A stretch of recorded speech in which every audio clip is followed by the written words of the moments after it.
Well, it's been a while since we were in Luke, so let's do a little bit of review on where we left off.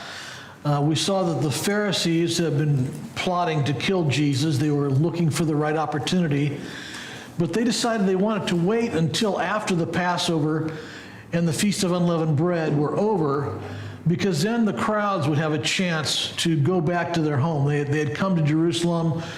Probably over 1 million people, some estimates maybe as high as 2 million people, had come to Jerusalem. And so the Pharisees and the scribes felt that if they could wait until that crowd went away, then it would be easier for them to carry out their plot against Jesus. They feared the reaction of that crowd because many of them were interested and were in favor of Jesus. But as always, Jesus is in control, and he's in control of the timetable here, not the Pharisees. And now is his appointed time. He's the Passover lamb, so he's going to be sacrificed on the Passover. We saw that Jesus celebrated his final Passover. We also refer to that as the Last Supper, of course, with his disciples in Jerusalem. The Passover Seder was a reminder to the Jews of all that God had done for them in delivering them from Pharaoh and the slavery they experienced in Egypt hundreds of years before this. Jesus turned this remembrance of the Passover into a new sacrament and a new covenant. He took the bread and wine and instituted the sacrament of communion for the church. The old covenant was written on tablets of stone. The new covenant is written in the hearts of men. And after the Passover Seder, Jesus went to the Garden of Gethsemane with his closest disciples, going there to pray. And we saw that the disciples didn't stay alert. They ended up falling asleep. But there in the garden, we see the human side of Jesus, the God-man. We see him anguishing over this cup of wrath that he was about to take. And he even asked the Father if there was another way that was possible, if this cup could pass from him. But Jesus resisted this final temptation to avoid the cross. He was in full submission to the Father's will. He persevered for the prize that was set before him. Well, we saw that Judas led a Roman cohort to arrest Jesus, but still it's Jesus who's in control. He allows himself to be taken away by the Romans while pointing out their hypocrisy.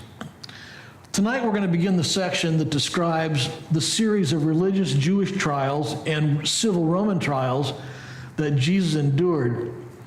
And as these trials proceed, we will also see that Peter denies his Lord. Well, before we get into the details of the text in Luke's account, I think we'll benefit from an overview or a big picture of these trials. There's a lot going on here, and it can get a little confusing, right? Jesus is in front of Pilate, and he's in front of Herod, and he's in front of Caiaphas, and back to Pilate, and so there's a lot going on there. So I think if we kind of get a little bit of a structure and outline, it'll help us to kind of view these events more clearly and have a little better understanding. Now, on top of that, each gospel has a different emphasis. When the gospel writers tell the story of the trial, they have different parts of it, and none of the Gospels has the entire trial. So we have to go and kind of piece it together from the different Gospels. So we're going to do a consolidated overview from all the Gospels so that we have kind of a good flow and a good order to what's going on there. And then also as part of our review, we're going to take a look at some specific points of the Jewish law that apply to Jesus' trial. So, first, there was a religious Jewish trial. And in this trial, there are 3 stages, or 3 pieces to this trial. The first stage was the trial that was before Annas. Now, this is only recorded by John. So we're actually going to go to John tonight and take a look at that. The goal of this stage of the trial was to establish religious charges against Jesus. It's similar to what we might think of as an indictment, bringing about charges. The outcome was that there was a lack of organization because of the rushed nature of the event. There were no witnesses and there was no verdict. And we'll go into more detail about that, but in that sense, it was it failed to achieve its objectives. The second stage of the religious Jewish trial All the gospel writers record this. The second stage is before Caiaphas and the Sanhedrin. And the goal here was to prove Jesus' disrespect toward the temple and to establish charges for blasphemy. But as we study this, we'll see the result was that the witnesses that were brought forth didn't agree with each other. And again, there was no verdict rendered. Well, then finally, the third stage of this religious Jewish trial, again, we're in front of Caiaphas here again, but this third stage was the condemnation. And Matthew, Mark, and Luke all record this. We'll take a look, when we get there, we'll take a look at this in Luke. That's probably the best rendering of it. And here, the goal of this stage of the trial was to give some sense of legality or legitimacy to the proceedings. And it was to prove the charge of blasphemy. Well, we'll see the outcome was quite different. The outcome was an official condemnation for blasphemy. There was a guilty verdict declared, and Jesus was sentenced to death. But in the Roman Empire, as you may recall, the Sanhedrin, the Jews, did not have the authority to execute anyone. So the consequence of the religious Jewish trial was that they had to take the case to the Roman authorities. So this is the first trial with its stages. This is the religious Jewish trial. Then the second part is the civil Roman trial. And again, this civil Roman trial also has three pieces or three stages to it. So the first stage is the trial before Pilate. And this again is in all of the Gospels. And when we get there, we're going to take a look at Luke's rendering of it. The goal here in this stage was to establish a case that was punishable by death in the eyes of the Romans. So the Jews were trying to bring about some charge and some evidence to go along with that charge that the Romans would see worthy of death. So they're going to try Jesus for sedition. And the outcome of this trial before Pilate was there was a declaration of innocence. Well, then the second stage or second piece of the civil Roman trial was the trial before Herod Antipas. And this we see recorded only in Luke. He's the only gospel writer that writes this part of the trial. And so obviously we'll go to Luke when we get to that point. Now the goal here was to establish this charge of sedition against Rome. And since Jesus was a Galilean, Herod was in charge of Galilee, and Herod happens to be in town. Pilate says, we're going to send him to Herod. We'll let Herod take care of this. Because he was the guy that was in charge of Galilee. Well, the outcome of this part of the trial was a declaration of innocence. So then, as you may recall, Herod ships Jesus back to Pilate, and this is the third stage of the civil trial. A second time back in front of Pilate. And here again, this part of it is in all the Gospels. We'll focus on the section in Luke when we get there. Jesus was to be set free so that Sanhedrin had the goal of charging Jesus with blasphemy. The outcome was again a declaration of innocence, but Jesus was sentenced to death as Pilate yielded to the crowd and their cries to crucify Jesus. And the influence the Pharisees had on Pilate also played a role here too. So again, the second trial, the Roman trial, has these three pieces with, again, Jesus getting moved from one judge to another judge. Okay? So in the next couple of weeks, that's kind of where we're going, kind of big picture of where we're headed, and hopefully that'll help us think about these trials in a more orderly way. Well, then one more thing, just a bit of a diagram, and we don't know how accurate this is. Jerusalem was leveled in 70 AD, and there's been some archaeology in the meantime, and so some of the scholars and archaeologists are somewhat comfortable about this, but this will just give you a little bit of frame of reference. So beginning at number 1, Jesus is in the Garden of Gethsemane where he's arrested. They bring him up to point number 2. We think that's about where the palace of the high priest is. Of course, Caiaphas is the high priest, but Annas is his father-in-law, who had previously been the high priest, We'll talk about that more tonight. They certainly lived close to one another. There's some thought that they may even shared like the same general compound with separate living residences, but whether they did or not, they're at least close to one another. So the back and forth to Annas and Caiaphas is taking place there at 2. And then they go over to point number 3. They ship him off to Pilate, who's in that Praetorium area there. We think that's where that is. And then over to 4 to Herod and Antipas. We think that's Herod's palace. And back to Pilate in the Praetorium, and then finally out to Calvary or out to Golgotha. So again, kind of a general lay of the land, we think, to the best of our knowledge right now. Okay. Now, one more bit of overview or background before we go on. I think we're all aware that when the Jews conducted this trial, there were many violations of their own law, of their own trial procedures. And Dr. Arnold Fruchtenbaum has compiled a list of 22 judicial laws the Sanhedrin broke at the trial. And I've written them for you on the back of your handout, so you can refer to that if you want. And I'm going to take a minute and go through these. So we'll go through them together, and a lot of them are going to sound familiar because they resemble something that we know of in our American justice system. There are some similar provisions. And others are unique to the Jewish system, and we'll talk about that. But I think, again, reviewing this list will kind of help prepare us to understand some of the details the gospel writers include. Otherwise, we might miss some of the significance of why these finer points are in there. So, for example, when we read that Jesus was struck by a palace guard, that's not just to point out that there's suffering involved with being cruel to Jesus, but it's specifically showing that they broke their own procedures of trial. So hopefully this list will point out some of that.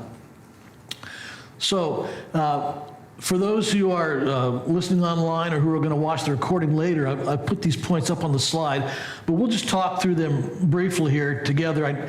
I know you can read, but I think it'll be a good job to kind of hear these together. So first, according to Exodus 23:8, there was to be no arrest by ecclesiastical authorities that was affected by a bribe. So that was a specific provision in their law, and of course we know that was not the case. Judas was bribed to identify Jesus. Secondly, there were no steps to be of a criminal proceeding after sunset. And again, we know because of when Jesus was in the garden, and later we know when the cock crows for Peter, we know this is definitely happening at night. The judges and Sanhedrin members could not participate in the arrest, and we know clearly they were involved in that with the bribery they put out there. There were to be no trials before the morning sacrifice. Again, we know that rule was broken. The trials were to be public. Secret trials were forbidden. Well, this was anything but public. It was conducted in secret and in the middle of the night. Sanhedrin trials were only to be held in the hall of judgment in the temple compound. Well, these weren't held in public in the temple. They were held in the private residence of Annas and Caiaphas. The proper procedure for the trial was first the defense, then the accusation. The judges who argued for innocence were to speak before the ones who argued for guilt. Well, there is no judge representing innocence, right? Jesus has no one speaking on his behalf here.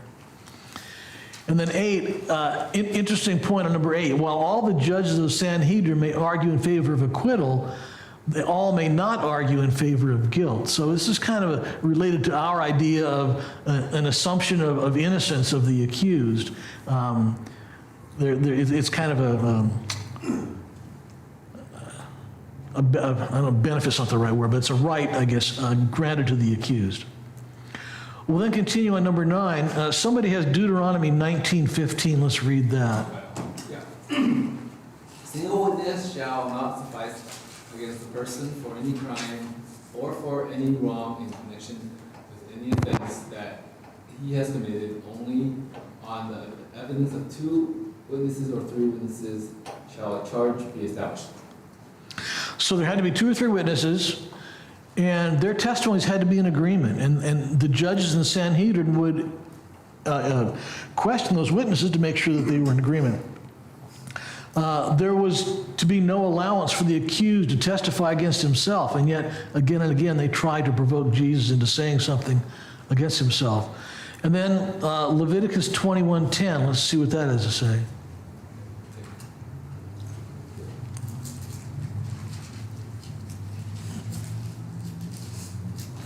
The priest who is chief among his brothers, on whose head the anointing oil is poured, and who has been consecrated to wear the garments, shall not let the hair of his head hang loose or tear his clothes. So the high priest was not to rend his garments or tear his garments, and yet we'll see that that's what Caiaphas does. The charge against the defendant was not to originate with the judges. They could only investigate the charges. Well, here again, we see that the judges are very much involved in bringing the charges. 13, when the charge is blasphemy, guilt could only be established if the defendant had actually pronounced the very name of God. And we see that Jesus didn't do that. A person could never be condemned on the basis of his own words alone. And yet we see them continually provoking Jesus to get him to say something that they can use against him. 15, we've seen something related to this already. The judge's verdict could never be announced at night. And then number 16, in cases of capital punishment, the trial and the verdict of guilt could not occur at the same time. They had to be separated by at least 24 hours. And we have something similar to this in our judicial system. When we have a capital trial, there are two phases to that trial. There's, are they guilty or are they innocent? And then, at least in California, there's a second step, which is death penalty or life imprisonment. And those are separate pieces. They'll maintain the same jury, but there's a break in between there. So I don't know that there's a specification that's 24 hours necessarily, but there is clearly a break, and it usually ends up being at least 24 hours separation. 17, voting for the death penalty had to be done by individual count, beginning with the youngest judge, so that the younger would not be influenced by the elders. So interesting there, the respecting their elders, and the elders had a position, and the younger ones respected them, but they were not to be influenced by them, so they spoke first. 18, maybe the most interesting one here, at least I think it is, a unanimous decision for guilt showed innocence, since their reasoning was it was impossible for a minimum of 23 or a maximum of 71 men to agree without having plotted. Isn't that interesting? Here again, it's a benefit to the accused. We have a presumption of innocence, and this is kind of related to that. So the Sanhedrin was made up of 71 men, but they also had a provision for a quorum, right? You know what a quorum is. We have that in a lot of organizations. We're going to have a business meeting here later this month, and we have a quorum. And the idea is there's a minimum number of members that have to be present in order to conduct business. Well, the same idea here. Their quorum was 23. They had to have 23 members of the Sanhedrin present in order to conduct a trial. So that's where this reference to 23 comes from. So their reasoning is, you can't get 23 guys to agree on anything unless there's some kind of plotting going on. That's interesting, isn't it? Now, I have a lot of questions about this. I mean, how does this work out, right? Like, if I'm the last guy to vote, and everybody has said guilty, and I think he's guilty too, if I say guilty, he goes free, right? But if I lie and say not guilty, yeah. So anyway, I don't know how they made, I'm sure they thought about that. I'm not sure what their allowance was for all that. I haven't found the answer to that. But it's interesting here that their presumption of innocence goes to that degree that they would say, hey, if everybody's on board against you, it can only be because there's a plot against you. So interesting, and we'll see that, again, that's exactly what happened, was that they were unanimous. 19, the sentence could only be pronounced 3 days after the guilty verdict. The person condemned to death could not be beaten or scourged beforehand. Well, that's out the door from the get-go. Judges were to be humane and kind. Yeah, we don't see that happening. And then finally, the last one that Fruchtenbaum cites here is that no trials are to be allowed on the eve of the Sabbath or on a feast day. Well, guess what? This was both the eve of a Sabbath and a feast day. Okay. So hopefully, as you kind of keep these things in mind, both the structure of the trials and then some of these provisions of the Jewish law, maybe that'll help us to recognize a few things in this narrative that we hadn't seen before. Okay, so we want to begin by looking at this first stage of this religious Jewish trial, and then we'll take a look at Peter's denial also, which is occurring kind of during this first and second stage of the trial. The first trial then is the trial before Annas, and it's what we might consider to be like an indictment. It's bringing forth the charges. And the goal here was to establish some religious charges. Now, Luke doesn't describe this, but we do see it in John 18. So it's in a couple of pieces. John breaks it up with his version of the betrayal or the denial by Peter in the middle. So we're gonna take a look at this. So first, let's look at John 18. Let's look at this together. John 18, and somebody has verses 12 to 14. Let's read that. So the band of soldiers and their captain and the officers of the Jews arrested Jesus and bound him. First they led him to Annas, for he was the father-in-law of Caiaphas, who was the high priest that year. It was Caiaphas who had advised the Jews that it would be expedient that one man should die for the people. Okay, so we see in verse 12 that Jesus is bound, but if you'll recall, just moments ago, when Jesus was in the garden, the words that he spoke caused the Roman cohort to fall back to the ground. So they've not overpowered Jesus here, but rather he's willfully surrendered. He allowed himself to be bound. So the hands that had cleansed lepers, had healed the blind, had fed the 5,000, had blessed the children, well, now they're bound with cords. All the judges and earthly authorities received their authority from God. So here we see the one who gives all authority is standing in judgment before the authority that he himself has granted. So we have to appreciate the irony that's being played out here in this trial before Annas. Well, then Jesus is led to Annas in verse 13. And in those days, the high priest was appointed by the Roman governor. And it was really a political appointment. It was probably, in most cases, related to the bribe that they paid to the Romans. That's how they got their position. Well, Annas had been appointed high priest by Quirinius, who was governor of Syria. Sound familiar? Remember that name? We read that in the narrative that Luke gives us of Jesus' birth. Quirinius was governor of Syria. Annas was appointed by him in 6 AD, and then in 14 AD, he had those 8 or 9 years there. And then in 14 AD, the Roman governor, Valerius Gratus, kicked him out.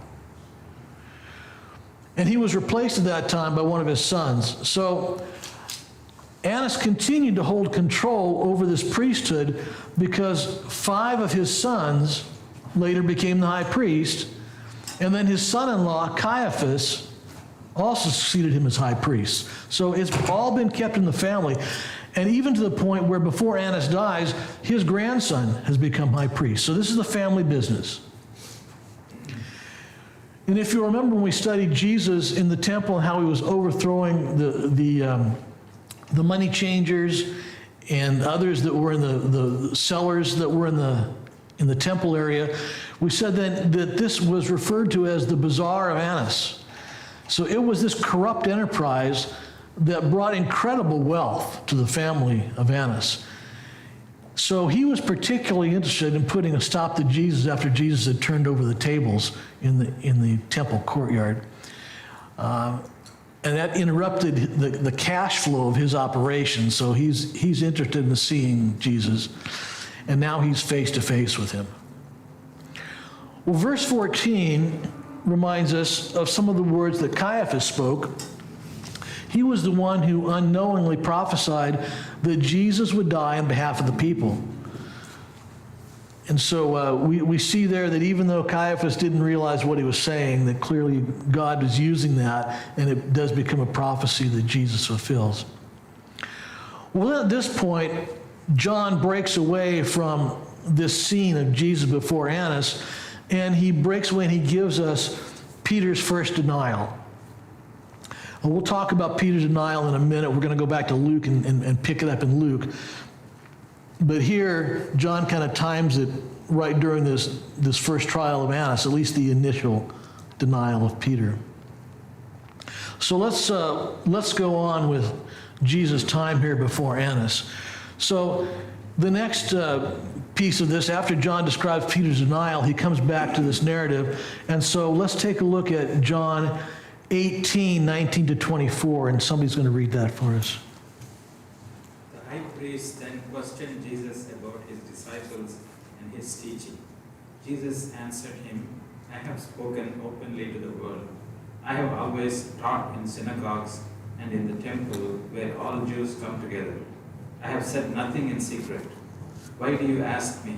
Ask those who have heard me what I said to them. They know what I said. When he had said these things, one of the officers standing by struck Jesus with his hand, saying, Is that how you answer the high priest? Jesus answered him, If what I said is wrong, bear witness about the wrong. But if what I said is right, why do you strike me? Annas then sent him bound to Caiaphas, the high priest.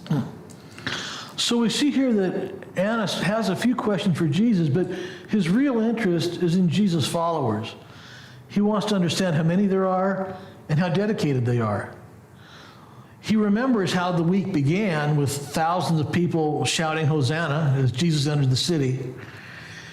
Now, he also here asks Jesus about his teachings, but that's just hypocrisy on Annas' part. He's not really interested in what Jesus has to say or what Jesus is teaching. He doesn't care about the truth that Jesus is speaking. So Jesus responds by reminding Annas that all he has spoken has been in the open and out in front of people. Nothing's been done in secret. These words remind us of God's words to Israel when he called them back to him and he promised the destruction of their enemies. Isaiah 45, 18 and 19. Isaiah 45. For thus saith the Lord who created the heavens. He is God, who formed the earth and made it. He established it. He did not create it empty. He formed it to be inhabited. I am the Lord. There is no other. I did not speak in secret in the land of darkness. I did not say to the offspring of Jacob, seek me in vain. I, the Lord, speak the truth. I declare what is right. Okay. I have 48. Yeah, okay. I think, okay. We'll straighten this out in a minute. I think that was the one I'd given to Ben. Yes. Okay. We'll straighten that. So, okay, so anyway, No, that's fine. that's okay. Actually, I'm glad you read it because I was reading it off my phone and I was getting a little confused because they actually had some of it in parentheses, which I didn't quite understand. Oh, really? Why. And then Oh, that's interesting. When I read it in the Bible, I'm like, that's interesting. I wonder why they did it that way because it's not done that way. Yeah. Huh. That is interesting. Okay. I'll show it to you Yeah. afterwards. So in that passage that we saw in Isaiah, again, God talks about how he's done things out in the open. And it also reminds us of what God said to his people when he promised that he was going to deliver them from Babylon. That's Isaiah 48, 16 and 17.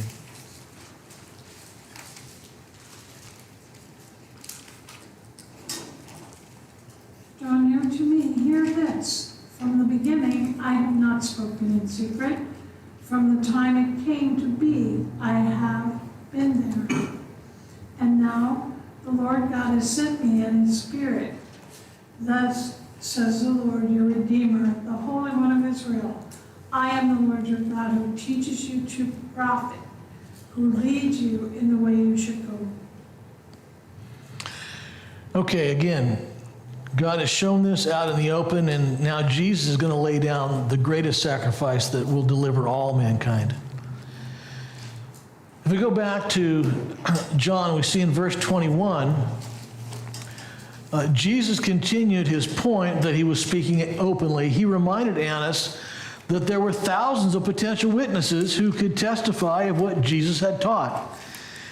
The phrase there, they know what I said, that verb in Greek really means they know beyond the shadow of a doubt, or they're convinced of what Jesus said and that it was true. He was also reminding Annas of the correct legal process and his rights as the accused when he makes that statement. He was calling for witnesses before a formal charge is issued. Well, one reason that they didn't have any witnesses is, again, because Jesus has disrupted their timetable. As we said earlier, the Jewish leaders wanted to wait until after Passover to deal with Jesus. They wanted to allow for time for the crowds to go back home, to go to Jerusalem. Then they would have an easier time dealing with Jesus without these huge Passover crowds, many of whom supported Jesus. Well, Jesus was the Passover lamb, and he was going to fulfill his mission here on earth. The Passover lamb was going to die on the Passover day, and so Jesus was determined to do that. So again, he's in control of what's happening here, even though he's bound and standing before Annas. He's the one in control. So what happened then, if you recall, was while they're plotting to have this happen after the Passover, then Judas comes along. Judas offers to betray Jesus. So here is one of Jesus' inner circle who accepts the bribe, and he says he'll identify Jesus in a quiet place at a quiet time so that he could be arrested away from the crowd. Well, this is too good an opportunity for the Jewish leaders to pass up. So even though it's not their preferred timetable, they decide this is an opportunity they can't let get away. And so they accept Judas's offer, and they go ahead and arrest Jesus. So there is some downside here, and we see this play out. Now, there's a lack of organization, there's a lack of getting witnesses, but they thought, well, we'll run that risk because this is too good an opportunity with Judas being willing to betray him. In one sense, it didn't matter because in their minds, the verdict had already been cast. They had already made the decision of guilty before these show trials take place. Well, then if you look at verse 22, we see that when Jesus said these things, one of the officers standing by struck him with his hand and said, is that how you answer the high priest? This officer is probably one of the temple guard or the temple police. The NIV and some other versions mention that the blow was to Jesus' face, so we know that he was struck not only by the officer's hand, but he was struck in the face. What a demeaning gesture this is, to be slapped in the face. That's where we get our English idiom from, a slap on the face. It's a very demeaning thing. Well, in so doing, we see another fulfillment of prophecy. Jesus here is fulfilling the prophecy given by Isaiah. Somebody has Isaiah 50, verses 6 and 7.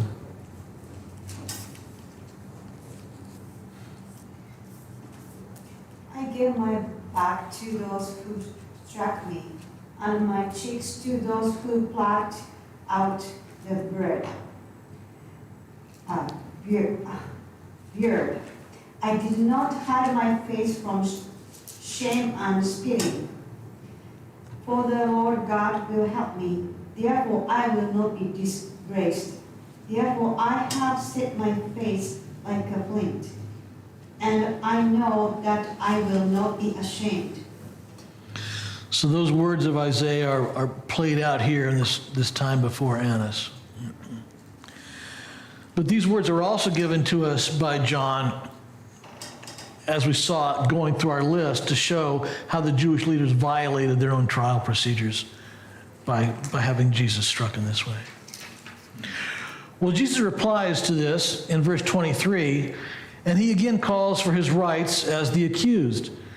Where are the witnesses to speak against him? Annas and his cohorts have not produced the witnesses that are required by the law.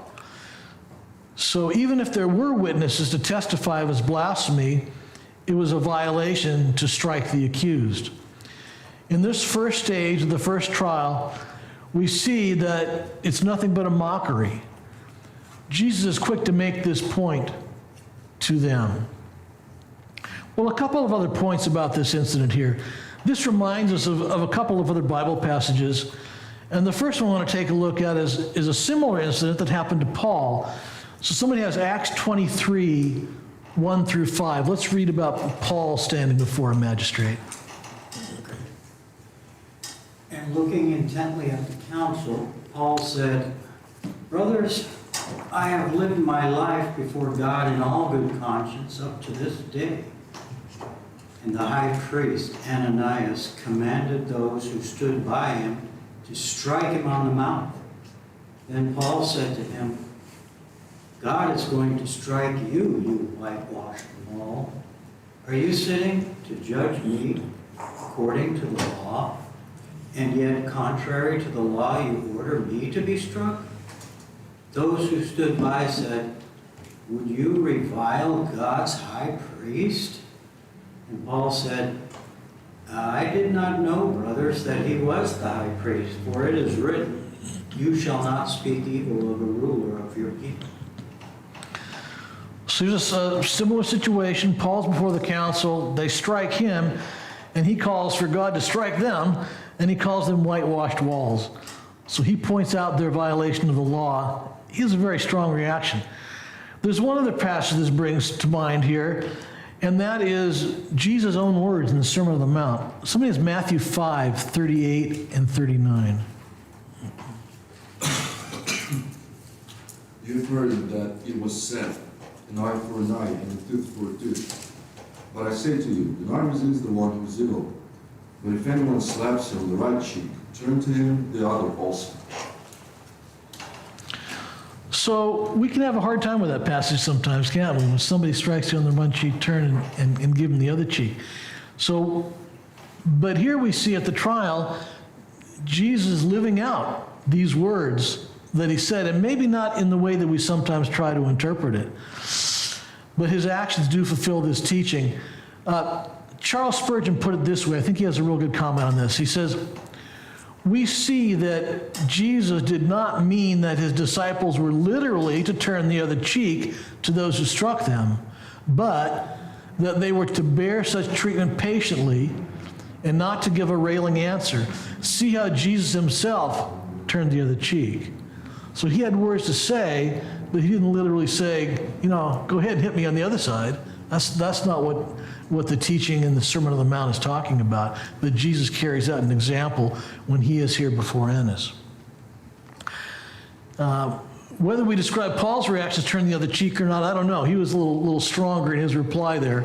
But certainly Jesus the Master shows us the meaning of his teaching through his actions here. So I have a question for you. Let's think about this. Has there been a time when you've had to turn the other cheek, and how did that work out? Anybody have an example to share about that?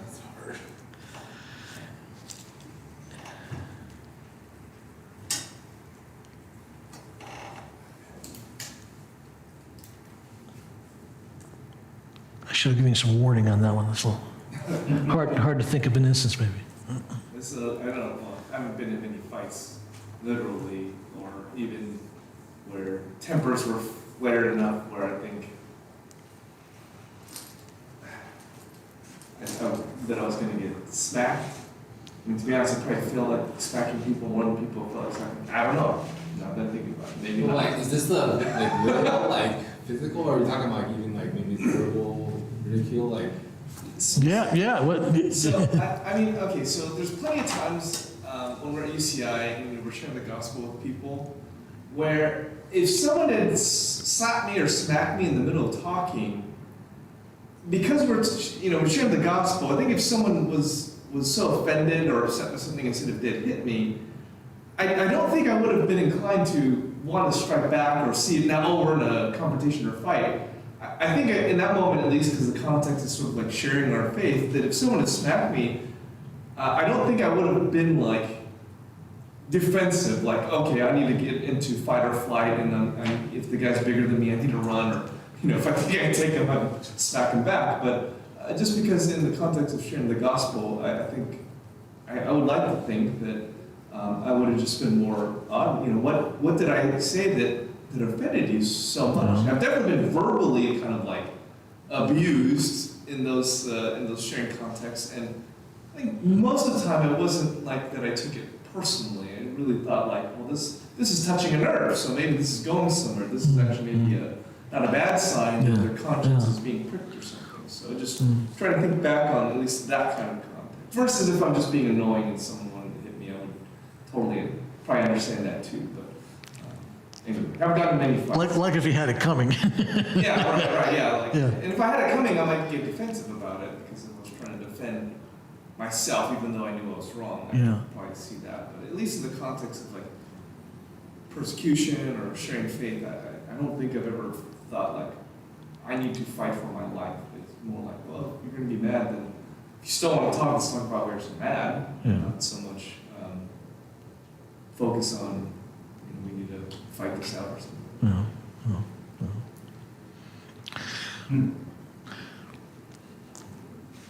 Well, that's something you can kind of consider as we think about that. I think that's always been a tough one, that teaching, to turn the other cheek. And what does that mean? It doesn't mean like you're inviting abuse. I don't think that's what we're talking about here. But we see Jesus responding calmly and with the truth, but still being respectful. Well, okay, I've got a few pieces of art here that kind of capture this.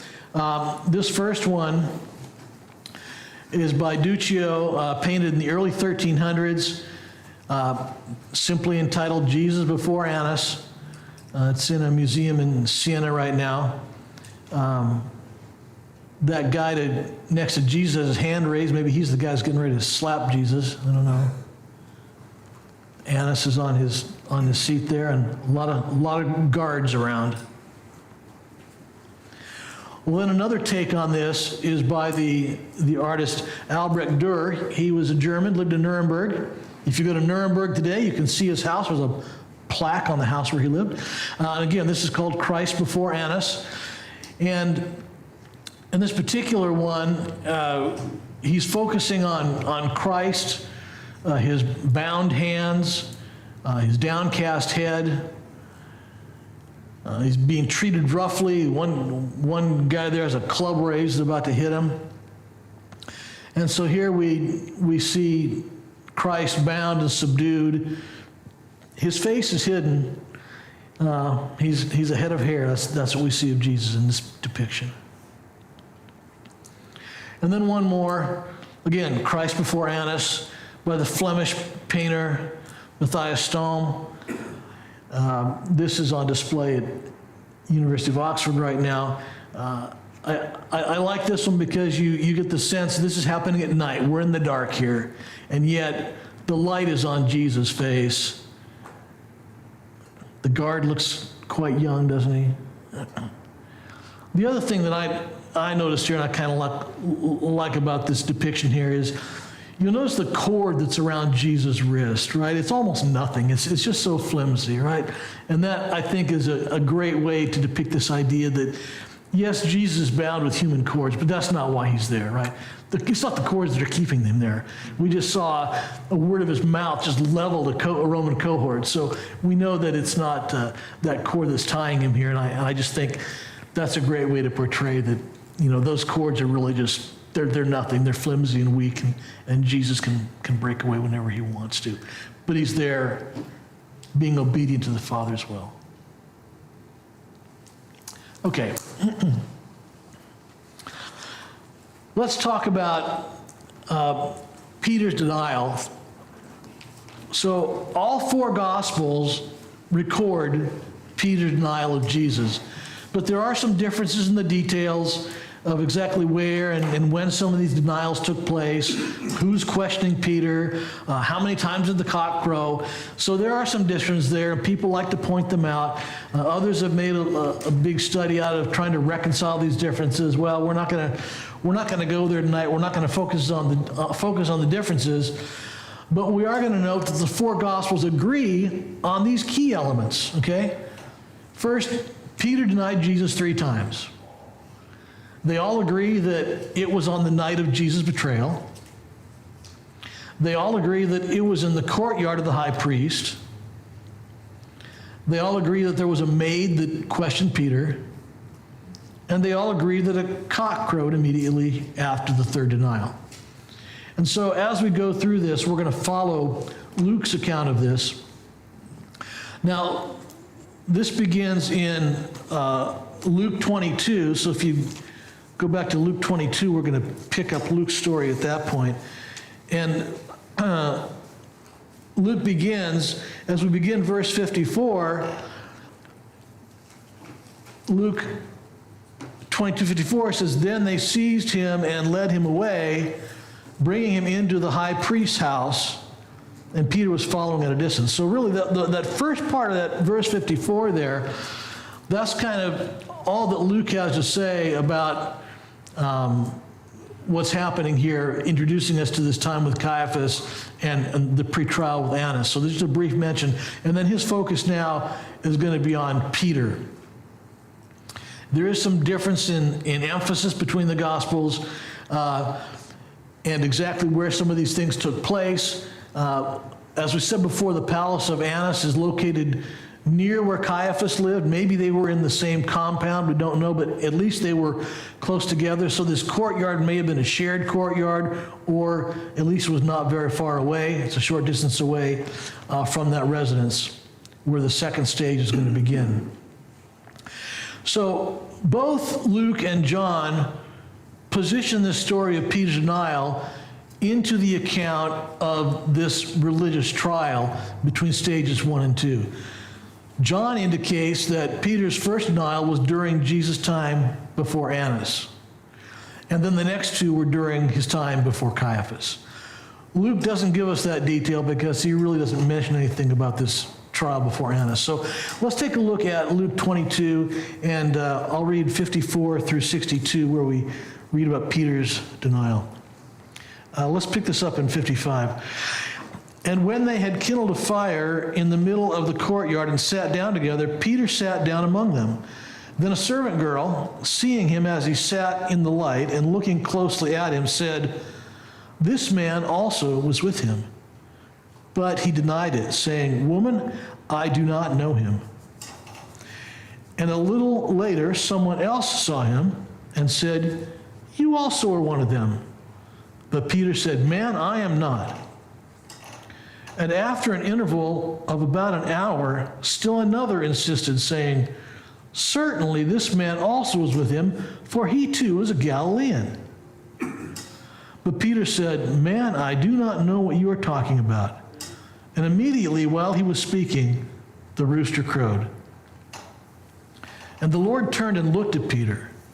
And Peter remembered the saying of the Lord, how he had said to him, 'Before the rooster crows today, you will deny me 3 times.'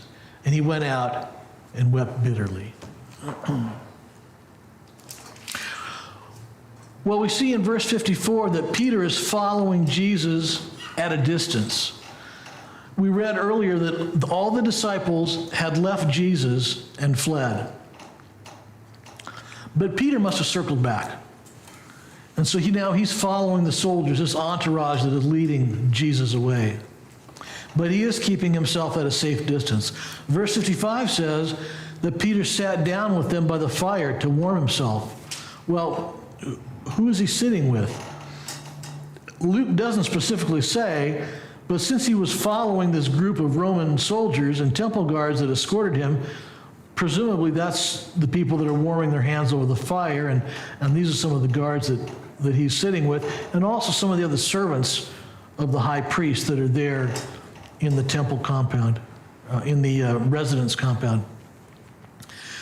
Maybe Peter's kind of trying to blend in with the crowd and kind of keep a little bit of a low profile. And so he just kind of is there in with a bunch of guys warming their hands around the fire. Well, as Peter is by the fire, the light of the fire combined with the light of the full moon that was happening at that time fall on his face, and a servant girl recognizes him. Mark tells us that she was a servant of the high priest. He adds that detail. So she makes the first accusation. She says that Peter was with Jesus. And Peter denies it. Woman, I do not know him. Well, Peter did follow Jesus when the other disciples had abandoned him, but we still see that Peter's weakness and fear of men is showing out here. A little while later, we see a similar scene play out. Another person, or maybe there were a number of people, they recognize Peter again, and this time he denies that he even knows Jesus. In verse 59, another hour passes, and this time a man speaks very emphatically. He's insisted that Peter was with Jesus, and he adds the comment that Peter is a Galilean. Well, Galileans were recognizable because their accents were different, their way of talking was a little bit different. It might be like we would recognize somebody from the south because of their accent, or somebody from the northeast. They have a bit of a distinct accent. It may not be definitive proof. When you hear a southern accent, you may not know the difference between Texas and Georgia, but you know it's a southern accent, and you kind of identify that person. There's something like that happening here. They identify by Peter by his manner of speech and by his accent. Well, here again, Peter denies Jesus for a third time. Man, I do not know what you are talking about. Matthew and Mark record that at this point, Peter curses and swears. Luke doesn't give us that detail, but the others do. But Peter is very adamant in his statement. And as soon as he utters these words, the rooster crows. Now, typically, a rooster crows beginning around 3 a.m. So this is here to tell us, number one, that yes, it's fulfilling Jesus' prophecy about the rooster crowing, but it's also a time marker for us. It's also making clear these things are happening in the middle of the night. Okay, we haven't crept into dawn yet, and so this is another time marker for us.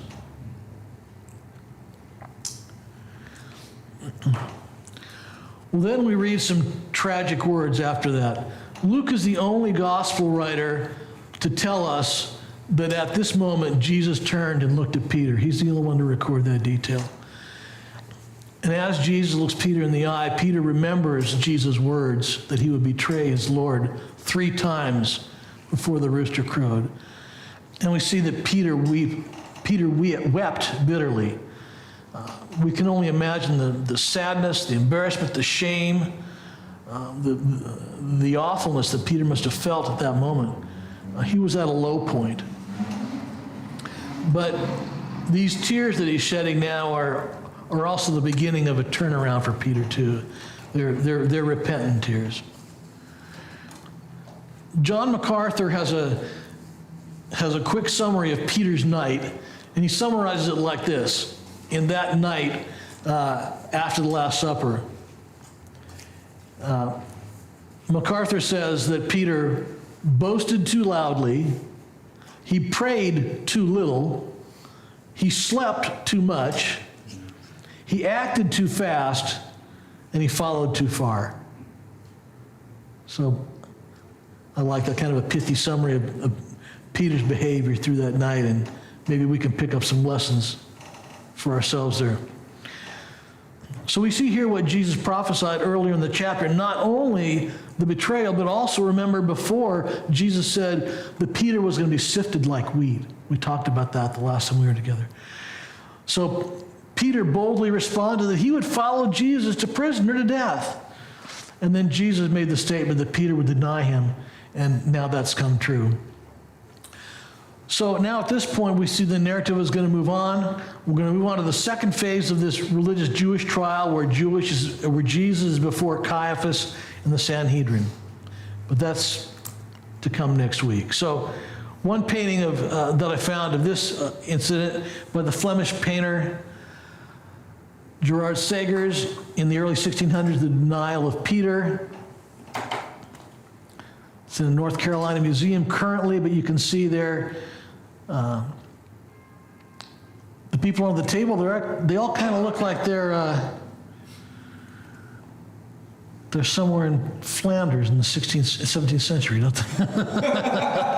Rather European. Yeah, rather European, but I guess you paint what you know. Yeah. So, so that's what's going on here, but certainly Peter's in more appropriate, time-appropriate garb, and we see the dismayed look on Peter's face. Well, let's hit a couple of application questions here. So, first of all, what do we learn about God from these verses in John and here in Luke? Anything that comes to mind, what we see about God?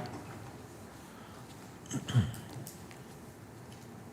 think it's a great point that Jesus is willfully going through this process at any time. And he says it even with Pilate later, if I wanted to, could have a host of angels here. So at any time he could just say, no, I'm not going to do this. But it has to be a very willful act on Jesus' part. But it's also a very willful act on everyone else's. I mean, 22 violations, this is a very deliberate, they're more guilty of breaking the law than Jesus is, of course. And it's just ironic that they're very willfully, deliberately breaking the law. Jesus is very willfully, deliberately keeping the law and submitting himself to all these things. Well, it also shows that the whole time, Jesus is actually in control. Yeah. God's in control the entire time. All the prophecies, just in this very short segment, being fulfilled. I mean, it's like Lord knew exactly what was going to happen, how it was going to happen, and he was in control the entire time. Yeah. You know?